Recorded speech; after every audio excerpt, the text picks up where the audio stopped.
تمہارا تو رب سے محبت کا دعویٰ تھا نا، پھر یہ آنسو کیسے؟ ابھی تو اس راہ کا ایک کانٹا چبھا ہے، ابھی تو آگ میں اترنا ہے۔ تم نے تو سنت ابراہیمی نبھانی ہے۔ رو لو پر اتنا بھی غم نہ کرو کہ اپنا مقصد ہی بھول جاؤ۔ مومن تو بہت مضبوط ہوتا ہے۔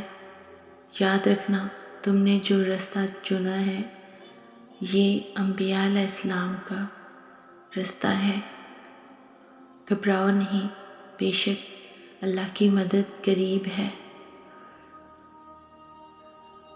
یاد رہے کہ محبت الہی فرض ہے، ترک دنیا سنت ہے، ترک نفس مستحب ہے اور شیطان کی مخالفت واجب ہے۔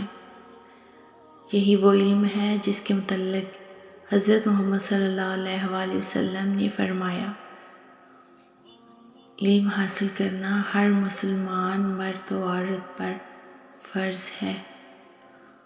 زخم بننے سے پہلے وہ مرہم کا انتظام کر کے رکھتا ہے، تو پھر رکو مت، دعا کا سلسلہ جاری رکھو۔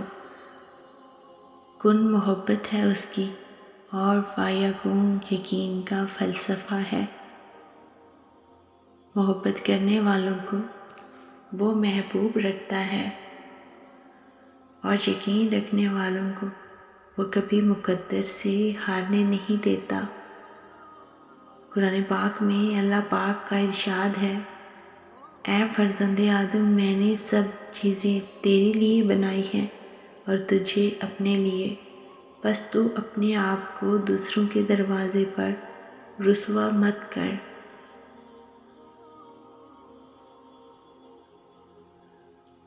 اور آزمائش کے بعد جب تم اللہ کے قریب جاتے ہو تب وہ تمہیں ایسی اندیکھی طاقت دے دیتا ہے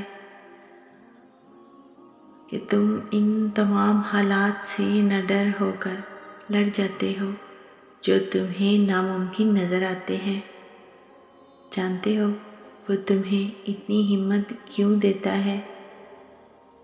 کیونکہ جب تم اس پہ یقین رکھتے ہو نا، تب وہ تمہیں یقین کے معجزے دکھاتا ہے۔